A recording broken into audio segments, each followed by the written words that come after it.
In this video, I'll show you how to run a script that is in a different directory than the one you are currently in.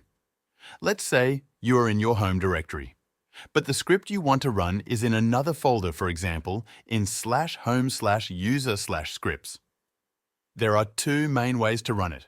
The first way is by giving the full path to the script.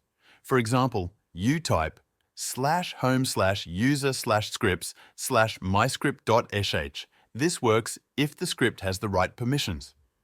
The second way is to move into that directory first, then run the script. You can type cd/home/user/scripts and then run the script like this.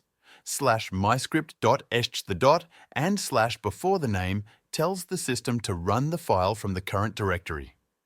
You can also run it from anywhere by using the bash command and the full path. Like this, bash/home/user/scripts/myscript.sh. This will run the script even if it's not marked as executable. To summarize, you can use the full path, change directory, or use the bash command to run a script from a different location. That's it. Now you know how to run a script that's not in your current folder. Thanks for watching.